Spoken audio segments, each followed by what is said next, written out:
Academica Media.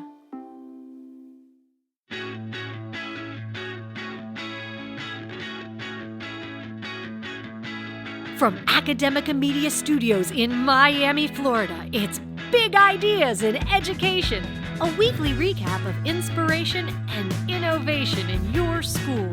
Hello, education lovers. Welcome to Big Ideas in Education. I'm Ryan Kairalla from Academica Media, joined happily by Dr. Sarah Boulos from Somerset Academy Schools to talk about some education news stories. How you doing, Sarah?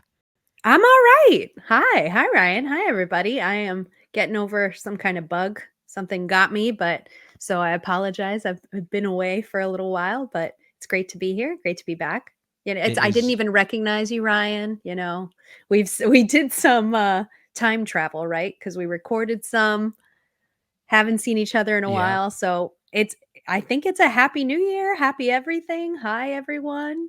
I don't know. I don't remember. I think it was definitely a is. different year. We haven't seen each other since last year. And yes. I don't think you've seen my new backdrop that I actually was just thinking while I heard the intro. I was like, oh, that's different. Well, reuniting and the brand new backdrop. Excited for the stories that we got to share. Sarah, why don't you go ahead and start us off? Yeah, so I want to talk about something that's really become a pressing issue in education, and that is chronic absenteeism. So this has obviously been a problem for many, many years, but it has become a huge concern in areas like Detroit, where absenteeism rates have soared since the COVID-19 pandemic. And we're talking about nearly 4 years of this. So it's a huge issue. Quantica Pride is a mother of 8 dealing with the struggles that many families encounter with her children's inconsistent school attendance. Despite her best efforts, she faces the risk of her kids, Josiah and King, falling behind. They could be failing or being held back in school. Shapriya Johnson, a dedicated worker from Concentric Educational Solutions, came up with an innovative approach to combat absenteeism by making home visits. Instead of penalizing the family, Johnson's role is to help understand their challenges and work collaboratively to find solutions. This surge in absenteeism is not limited to Detroit. Nationally, the absenteeism rate has nearly doubled, impacting student achievement and mental health. The shift to virtual learning during the pandemic disrupted attendance patterns, with some parents finding at-home learning more convenient and others overwhelmed by the logistical challenges it presents. Concentric Educational Solutions was created by David Heber, was stepping up to help address this crisis. Heber's personal challenges have motivated him to intervene directly through home visits, believing that to truly understand and help solve attendance issues, one must see the student's environment firsthand. It showcases that absenteeism is a complex problem that extends beyond the school walls and requires comprehensive society-wide solutions. While the battle of absenteeism is ongoing, it requires a collective effort. Quantica Pride has had to consider drastic changes like quitting her job to ensure her children's education is intact. And it's a challenge that we must face together. I think this article from ProPublica highlights the perseverance and dedication of parents like Quantica Pride, really working to improve their education despite numerous challenges, and the commitment of professionals like Shapriya Johnson and David Heber at Concentric Educational Solutions. But it really showcases how we have to work as a collective unit, right? We have to work together, not just the school, not just the community, not just parents, but really working together and understand what obstacles are keeping children from attending school, whether it be family struggles, poverty, logistical issues. Change is possible and it can make a difference, but we have to look at the sobering reality of absenteeism, its increased rates, and how do we work together to fix this? It's a very real problem in our schools that we need to look at all options to come together, schools, community, to support education and student attendance, because they are foundational elements for learning and for our future.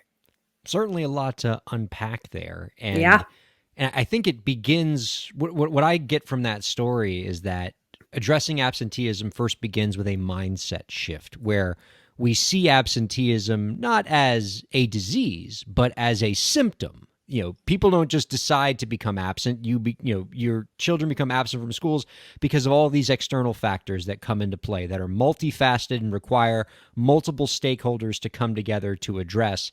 And so I appreciate the efforts of that organization providing intervention, helping with the families address the needs that they have so that they can address the symptom of helping keep their kids in schools. And yeah, this is just another one of those things that the pandemic has just exacerbated a problem that already existed.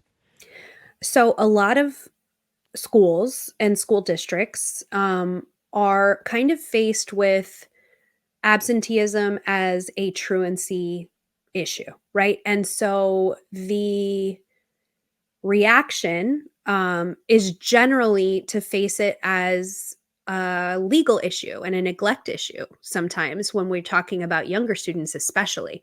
Um, and I think that although I know many schools put together what they call kind of attendance committees or truancy committees to try to do what this organization is partnering with the schools to do, is definitely starting with root cause analysis, right? What's going on? What is preventing this child from coming to school?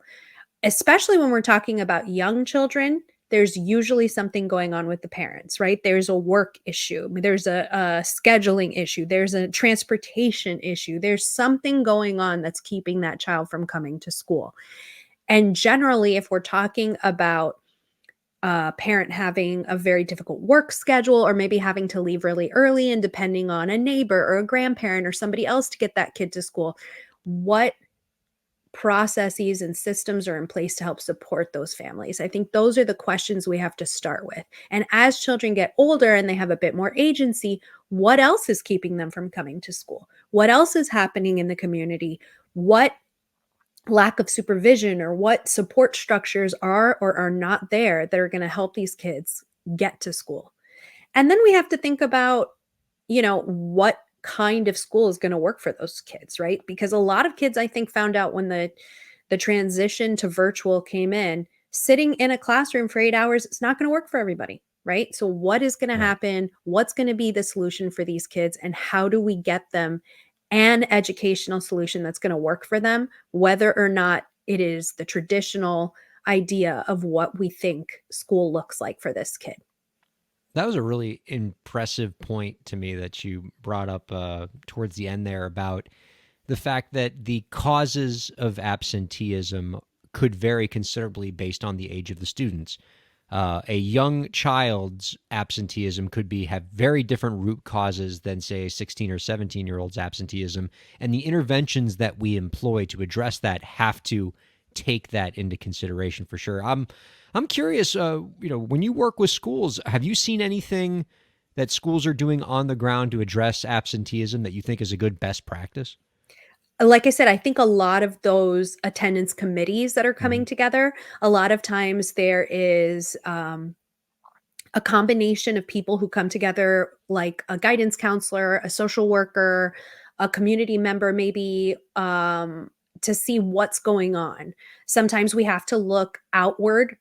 How do we get things like bus passes for these families? How do we get community resources for these families? How do we get medical attention for these families, right? So if it starts with something small, like the kid has a cold, well, the parent has to take off work to take them to school, to take them to the doctor, or they have to get to this place, to that place. They don't have days off from work. So they're just going to leave the kid with a grandparent. And now the kid is gone for much longer, maybe, than if we had just gotten them the attention they needed to get to the doctor, get them better and get them back into school. So again, it does require a bit of figuring out what is going on with that child. I don't think that we can make broad declarations about this is what's working. You have to dedicate personnel, time, and resources to really find out what's going on at the individual level. I do think it's beneficial to kind of report back like, hey, these are things we could be doing as a school or as a community or as a network, as a school district, to help support families here based on what we're learning.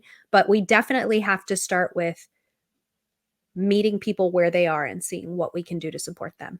If I've ever heard of something that does not require or benefit from a one-size-fits-all approach, it sounds like addressing absenteeism is one of those things. Absolutely.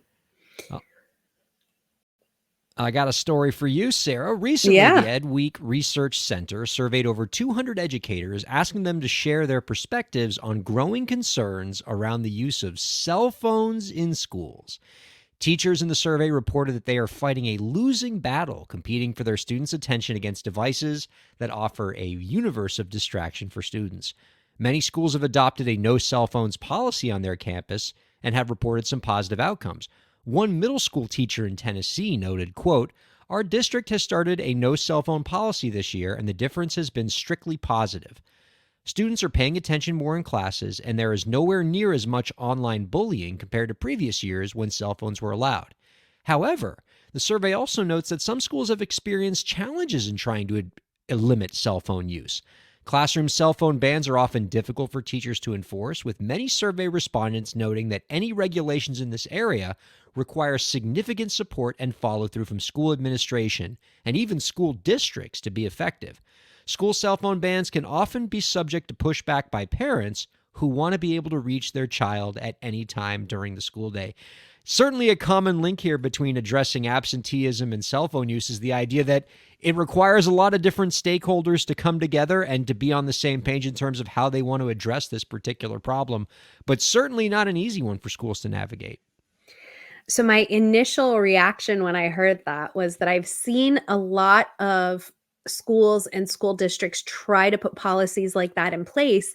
But at the end of the day, it comes down to, and I should say it unfairly comes down to, a lot of times the classroom teacher to try to enforce those. So I'm glad that they mentioned that, the reaction of some of the teachers was not as positive, because it is,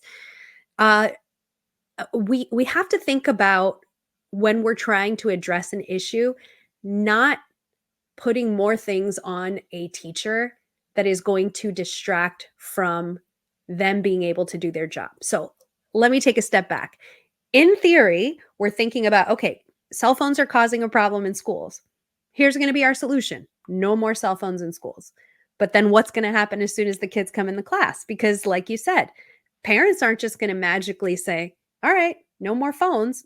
Kids sometimes they have to walk to school. They take a bus to school. Parents are going to want to be in touch with their kids for transportation. I mean, I think about the fact, and I know I sound very old as the millennial, but I think about the fact that how little contact my parents had with me as a child and how kids are now. And it's insane to think, my family went on a trip and we saw, I kid you not, a phone booth with a payphone. And I was saying to take a picture because nobody is going to believe that this still exists. And I was telling my husband, a story about, when I was in school, we had, I sound so old right now, but there would be a line of us at the payphones to call our parents if something was going on, and we would call our parents and tell them something was going on at school, or, hey, my track practice got canceled, or no, there's no band concert tonight, or whatever it was.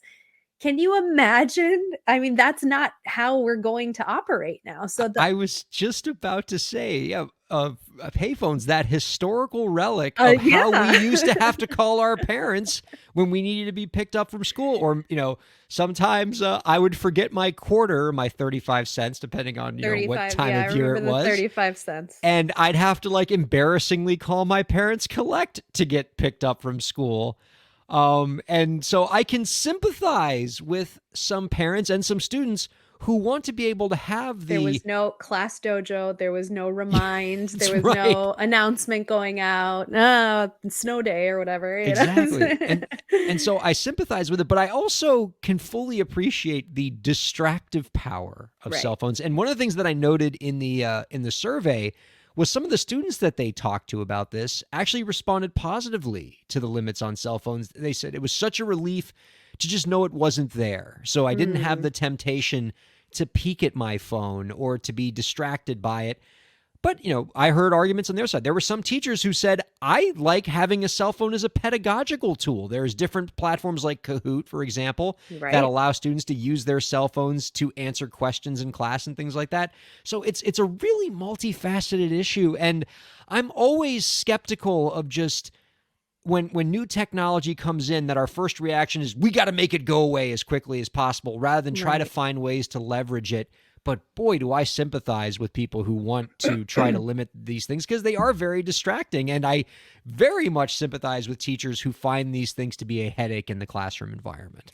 So I think it has to, again, you don't want blanket statements or blanket policies when we're talking about a nuanced situation. I think it's very beneficial to survey the teachers and survey the schools to see, well, what's going on. I like the idea that even the students are buying into it. I think that there has to be a culture in the school and at the classroom level where we've agreed that this is what's going to work or not work for us. And I think that having a situation at a school where students don't have one-to-one devices, for example, versus a school that has one-to-one devices or a bring your own device kind of setup is going to be very different, right? So there's going to be different solutions for those different classrooms. So what does the culture of your school look like? What are the distractions, and what are we going to do to deal with this? It's almost like what you said earlier about it being a symptom. Is the cell phone the problem, or is something else the problem? Bullying is a problem. The distractions are a problem. The lack of attention is a problem. So yes, cell phones can be a problem, but passing notes can be a problem. Other things can be a problem. So how do we address what's really going on? Really thought-provoking stuff.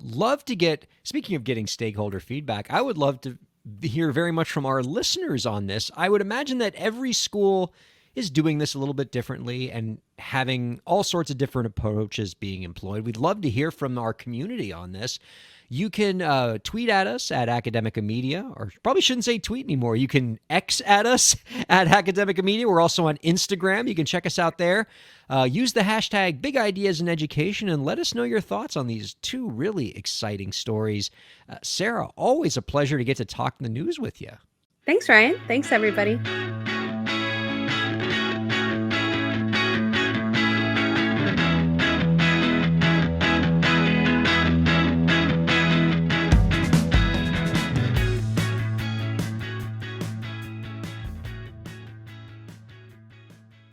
The views expressed on the preceding program have been those of the hosts and guests and do not necessarily reflect the views of Academica, its clients, staff, affiliates, or advertisers.